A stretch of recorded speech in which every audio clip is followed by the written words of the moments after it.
Hey everyone, welcome back. Today we're diving deep into a story that's got a lot of Nvidia investors worried. Yeah, there's been some pretty big waves in the market. We're going to try and figure out what's really going on with Nvidia and what it could mean for, for anyone who's holding their stock right now. Right, so we're going to be using an insider article and some recent analyst projections kind of as our guideposts here. Exactly. And we want to see if we can answer some, some key questions for you today. Like, is the market overreacting? Should we be worried? Yeah, is this panic justified? Or, is there real reason to worry? Right, exactly. And also, what evidence supports Nvidia continuing to grow? Yeah, because they've been doing pretty well. So what's going to happen going forward? And what challenges are they, facing right now? Absolutely. What's on the horizon for them? So, okay, DeepSeek, this Chinese startup, everyone's talking about them. They've released this open source AI model, R1. Right. And it's supposed to be like head to head with OpenAI's, what is it, O1? Yeah. But they built it with like way less computing power. And that's what has everyone so spooked. Yeah, that's the thing that really has people kind of like scratching their heads. How did they manage to pull that off? Right, because they're saying they used fewer chips and less powerful chips. And that's shaking investor confidence for sure. Oh, yeah. Big time. I mean, that's one of the reasons why we saw that record drop in Nvidia's market cap. $600 billion.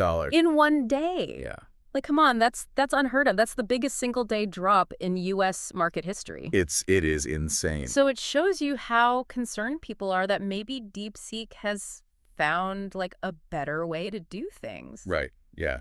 That this could completely change the demand for these high-powered chips. Yeah, maybe you don't need those NVIDIA chips anymore. Like, is this the beginning of the end? NVIDIA's CEO, Jensen Huang, he's like, no, you guys are misinterpreting this whole thing. Yeah, he seems pretty confident. Yeah, we'll see what he actually has to say at the earnings call on Wednesday. That's right, Wednesday, big day. But for now, let's look at what the analysts are saying. What are they projecting for NVIDIA's fourth quarter of 2025? Because so far, it's actually looking pretty good, even with all this DeepSeek stuff going on. Yeah, I'm curious, what are the numbers looking like? So revenue is projected to reach $38.8 billion, which would be a 75% increase year over year. Wow. That's a big jump. And then earnings per share, they're estimated to be at 86 cents. Okay. Which is, another big jump, 66% higher. Okay, so that's looking good. And probably even more important, especially if you're, thinking about investing, 17 out of 18 analysts are recommending buy on NVIDIA stock. Wow, okay. They're not shying away. No, they're saying buy, buy, buy. And they've even set a price target of $175. So that's like a potential 30% upside from where it is now. Okay, so it sounds like there's a pretty big gap between how the market initially reacted and then what the analysts are actually projecting. So what's driving this continued confidence in NVIDIA? Well, a lot of it comes down to data centers. Companies like, the big ones, Meta, Amazon, Microsoft, they are pouring money into building out their data centers. Right, and they need NVIDIA's chips to power all that. Exactly. I mean, all those data centers translate into a massive demand for NVIDIA's chips. Okay. But DeepSeek, like their whole thing is they're using chips more efficiently. Right. Could that like end up hurting NVIDIA in the long run? I mean, could that undercut their dominance in the market? Yeah, I mean, that's a good question. It's definitely something to think about. But here's the thing. This analyst, Vivek Arya from Bank of America, he's been looking into this, and he says that he hasn't seen any change in spending plans from those big companies. Like Meta, Amazon, Microsoft. Yeah, even with DeepSeek out there making these claims about chip efficiency, they're still spending big on NVIDIA. So that they're not like hitting the brakes or anything. They're moving full steam ahead. Yeah, exactly. Full steam ahead with NVIDIA. So I guess that's good news for now for NVIDIA investors. Yeah, I mean, it suggests that DeepSeek's model, it's impressive, don't get me wrong. Oh, yeah. But it might not be like an immediate threat. Yeah. Like they're not going to lose all their customers overnight. Right. The demand for those really powerful GPUs, it's still there, especially when you're talking about training these massive language models. Right. So speaking of models, like what about the other stuff that's happening like with Grok 3 and these other next generation AI models? What are we seeing there? Well, that's another thing that's looking good for NVIDIA, Yeah. The fact that everyone's trying to build this, like artificial general intelligence, the AGI, it means that they need more and more computing power. Right. And that's where Nvidia comes in. Well, and Elon Musk, I mean, he's reportedly building a second data center. Right. With 12,000 Nvidia GPUs. I mean, that's a pretty big vote of confidence. Oh, yeah.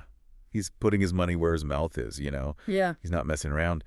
And the analysts over at Morgan Stanley, they actually think that even with DeepSeek's, you know, less expensive models and stuff, it's not going to slow down this whole trend. Yeah.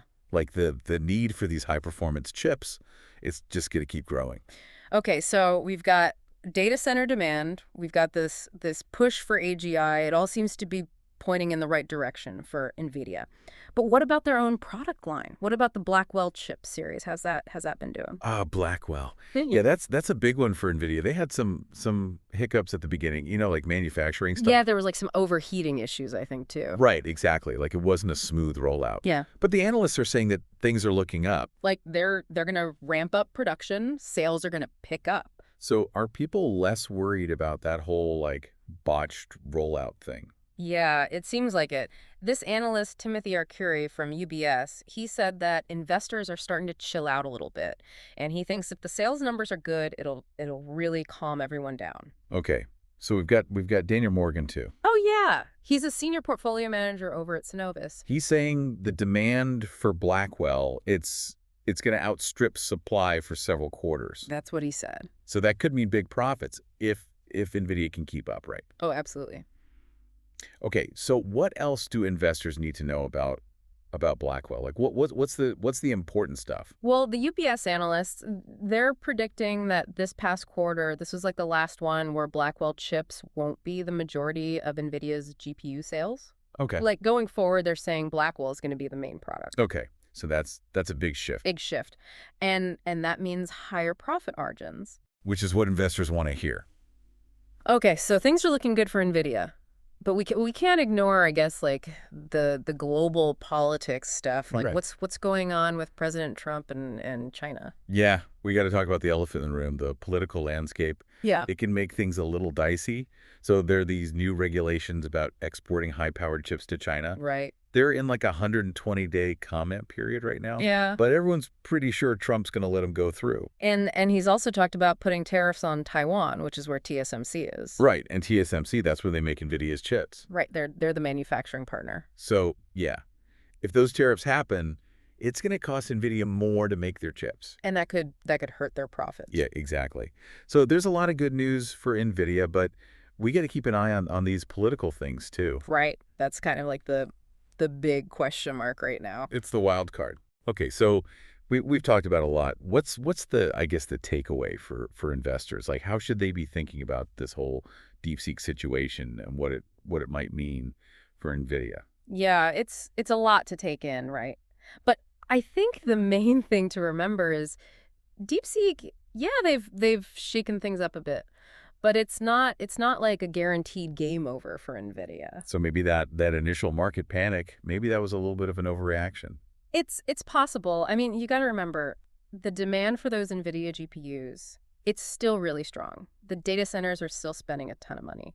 And that whole push for AGI, that's not going away. Right, and Nvidia, I mean, they're making moves to stay ahead of the game. Yeah. Like with Blackwell and their software stuff. Exactly. They're not just sitting around waiting to see what happens. But you also have to remember the political stuff. Right. That's still a big unknown. Yeah, those export regulations and the tariffs on Taiwan, that's a lot of uncertainty.